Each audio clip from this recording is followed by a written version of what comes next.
all searching for love. It's something we all want. It appears to be something we all need. And people say it makes the world go around.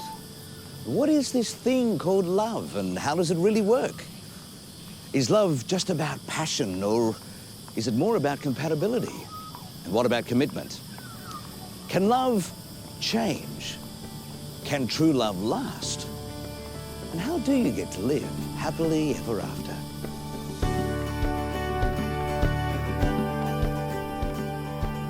I guess it's distorted from what it's supposed to be.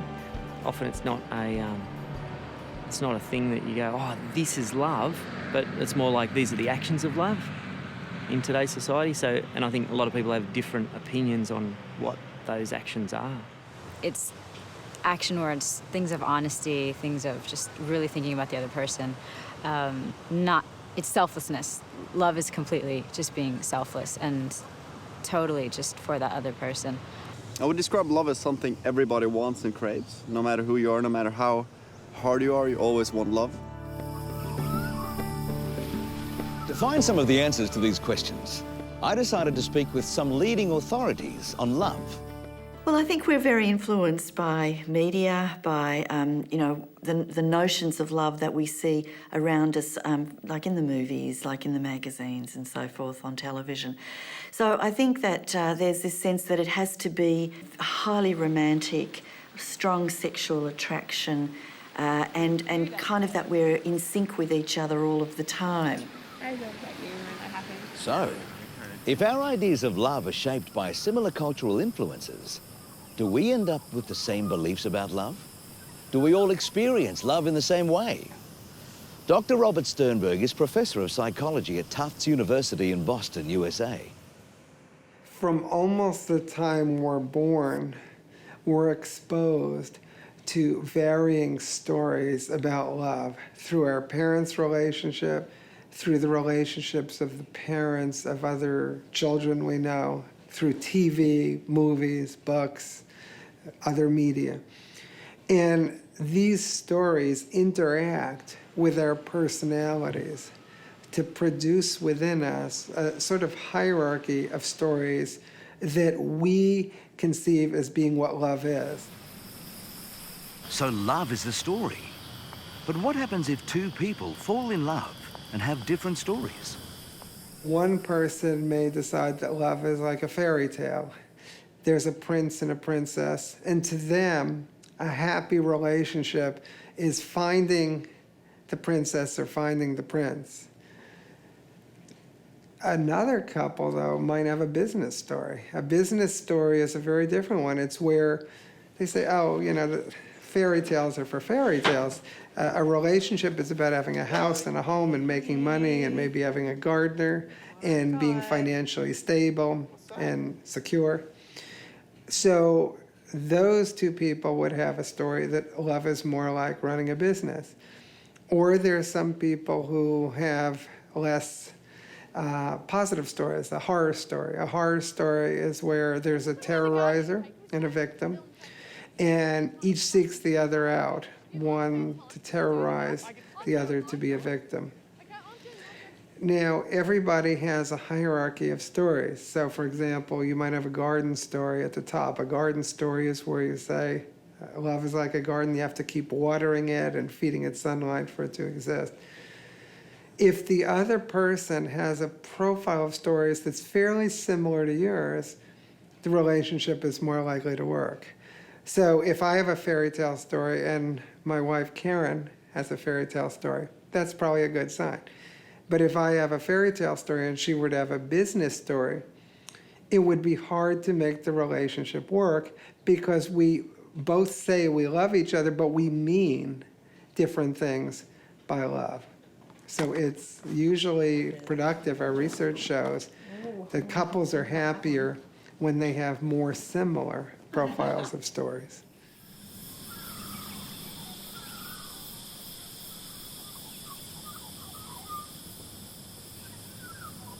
Our ideas of love are influenced by the media, our family, and the stories we construct about love. But how can we possibly understand our individual experience of love? My theory of love is called the triangular theory of love, and it has three basic components: intimacy, passion, and commitment. And the basic idea is that intimacy is how close or connected you feel to someone, how much you trust them or they trust you. It's a feeling of friendship. Passion, the second component, is the hot component of love. It's the feeling that you couldn't live without somebody, that you really need them, that your life would be horrible without them. It's more like the feeling of addiction. And commitment is your feeling that this relationship is long-term or forever, that you're in it no matter what happens for the long haul, that even if the person gets sick or does something that you're unhappy with, you'll stay. And different combinations of those three components give different kinds of love. So if you just have intimacy, you have friendship. Just passion is infatuation or infatuated love. Just commitment is empty love. Intimacy plus passion is romantic love. Intimacy plus commitment is companionate love. Passion plus commitment is foolish love. And the kind that many of us strive for is complete or consummate love, which was when you have all three of intimacy, passion, and commitment. Consummate love. It's a balance between the three components of passion, intimacy, and commitment. But how hard is it to achieve and maintain consummate love? Attaining it is a little like losing weight. It's hard to lose weight, I can tell you from personal experience, but it's harder to keep it off. And similarly, it's hard to reach consummate love, but it's harder to keep it. The reason it's hard to keep consummate love is that the world has a way of throwing us unexpected curveballs. So we may meet somebody else who tempts us, or we may struggle but ultimately lose in our attempts to keep intimacy or passion, or we may have grown up in a society where commitments tend to be shorter term, and it's hard to engage in a very long-term commitment. So there are constant challenges to consummate love. Some of them from inside you, and some of them from the outside, is when there's a crisis, a financial crisis, or it could be a crisis of someone dying, a child dying. But we have to work to maintain it. So, according to Dr. Sternberg, there are three components of love. But is there one component that's more important in a relationship? Our research shows that intimacy, passion, and commitment all are highly positively related to satisfaction and happiness in close relationships. But if you had to pick one component as more central, it would probably be intimacy.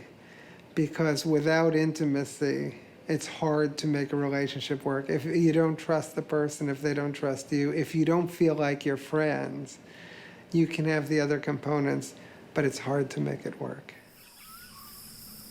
So what about passion? How does that rate? Is it important in a relationship? Western society has probably focused more on passion and love than have some other societies. Passion, though, is important to relationships because it's often what fuels them, what keeps them going and keeps them exciting.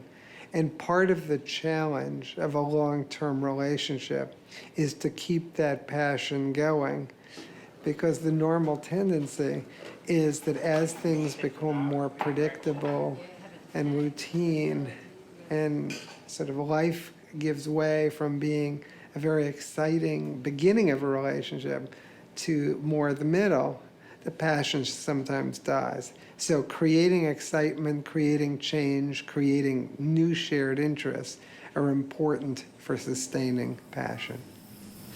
Okay. So we've talked about the importance of intimacy and passion in a relationship. But what about commitment? Is it really that important? I spoke with Dr. Pat Nola from the University of Queensland about the role and importance of commitment in a relationship. One of the things about commitment is it keeps us going through the tough times. So there may be times when we think, oh, what am I doing here? This is too hard. But because I've committed myself, then I'm more prepared to try and work that through. Whereas if I have not committed myself, I'm not committed in a real way. I mean, I can say I'm committed, but if I'm not really committed, then I might say, I'm out of here. And that, I think, is one of the things that's going on in our culture, that people say, oh, this is too hard, I'm out of here, rather than going through the process of making it better. Certainly when you first meet someone, there is often a very strong attraction that brings you together in the first place. And let's call that romantic love. And that's a great thing because that's what gets people together. But what we need to understand is that that's just the sort of the initial attraction. And what we need to be able to do is to convert that romantic love into a sustainable partnership. And that requires a different orientation, a different set of skills, if you like, a different level of commitment to really learning how to work with each other as a team, as a real partnership. And of course, that fundamental to that partnership is that romantic love that brought you together in the first place. Ideally, it also has other components such as shared values and even friendship. You know, just wanting to hang out with each other is a very important part of it that may not be associated with love as such, but is a component or a set of things that, part of a set of things that makes up what forms the foundation of a strong partnership. That's what's often missing, I think, these days. You know, we get the romantic love bit and we think we like that, of course, and then we end up living together or even getting married or even having children together without having actually formed a partnership. We're really still there as an individual, looking out for ourselves. And so when the going gets tough, you know, we haven't actually formed the partnership that's going to last the distance. So, you know, partnership means things like looking out for each other, not just for yourself, being able to put your own needs aside sometimes for the sake of the other person. Not all of the time, and hopefully you're both doing it in a reciprocal way. But certainly it's not just about two people separately living under the same roof. Some of our concepts of love that are less helpful, like the idea that it's based on a feeling or that it should be easy all of the time and not be hard work. I think that leads us to what you might call a short-termism when it comes to relationships. We keep looking for a better relationship or a better experience in a relationship because we think that what we're experiencing can't be right because it's hard work or because indeed you know, the feeling hasn't stayed the same. Love is hard work. Something that requires time, energy and effort. I asked Dr. Sternberg whatever happened to the idea of just falling in love. We speak of falling in love, and probably the reason we do that is because the passion component can dominate. So when you suddenly feel passion, it can be like a swooning feeling that all of a sudden, where did the floor go? You know, I'm falling through it. So it's not actually a bad term for the passion component, but for the intimacy or commitment components, probably growing in love would be a better term.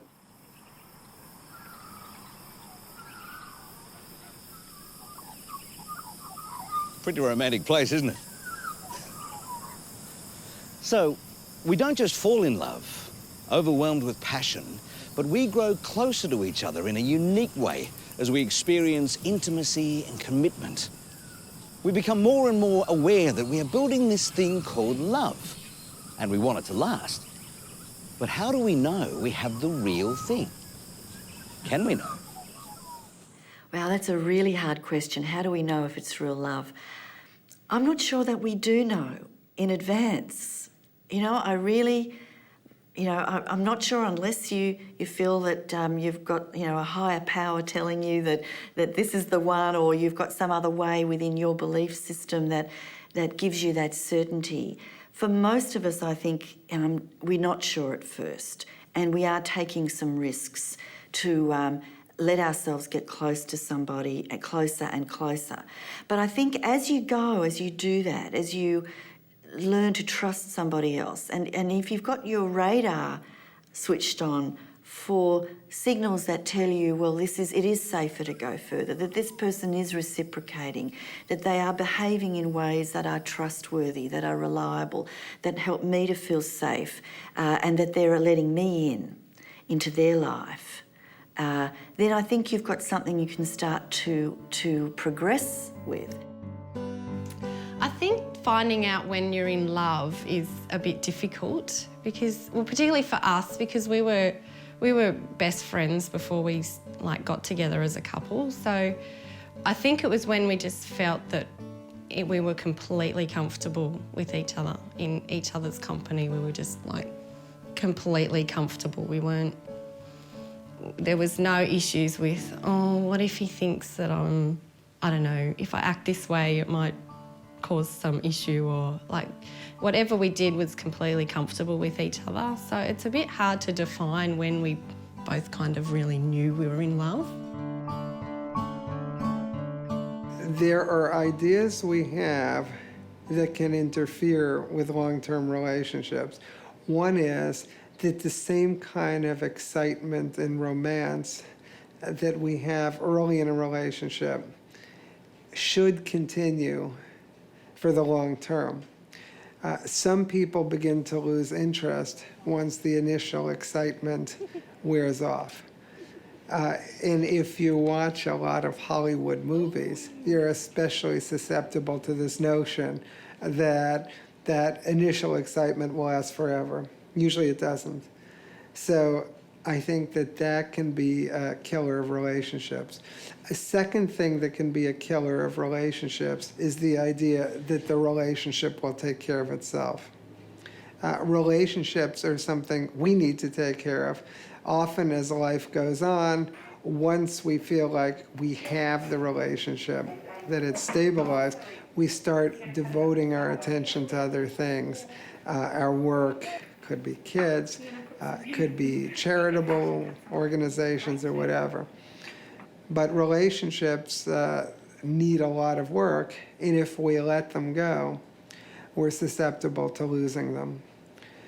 The third idea that I think can be counterproductive in relationships is the idea that we both need to be the same in all our beliefs or all our interests, that if we disagree about things, sometimes crucial things, then there must be something wrong. In fact, in successful relationships, people often have differing views.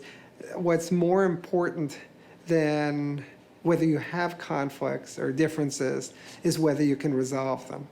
So the important thing is not do you have some differences, but rather when you have those differences, can you resolve them in a productive, peaceful, and ultimately constructive fashion. When you look at any city, you can see that it changes over time. But does love change over time? And if it does, to what degree? Relationships certainly change over time. Again, the question of whether love changes, I think, is a difficult question.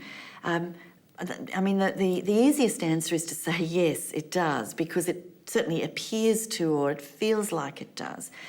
But I think, many couples that have been together for a long time would say that in fact their love has stayed the same. It's just the nature of their engagement with each other, their degree of comfort with each other, or their tolerance of differences comes and goes, or their sexual libido comes and goes. So there's all of that changes. So whether that's love changing or not, I'm not really expert to be able to comment on.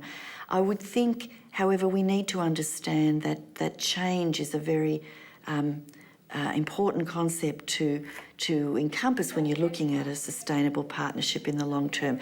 You've got to be able to allow the relationship to change according to the needs of the two people. There was probably two main points in time where we had a lot of change. One's the obvious one when the kids came along. Everything changes and takes a lot of adjustment, and then, you know, after a period of time, you get back and you figure out what your normal is. But the other time as well is we went to live overseas, and, you know, moving into another country, everything changes so rapidly. You find that you depend on each other so much more. Oh, I think describing the love that we share is a very difficult question. Oh, I don't know. It's very hard to put it into words. It's like a blossom in the meadow on a dewy morning. No, it's very hard to describe love, I think. I think in general terms it's hard to describe love because you've got that whole exciting new aspect of love, but then you've got the comfortable, I feel completely comfortable and I trust my husband, and like you've got that aspect of love, which isn't the whole, oh, I'm in love kind of feeling, but it's just the feeling of complete and utter trust and comfort and in your relationship. So it's a very hard one to describe.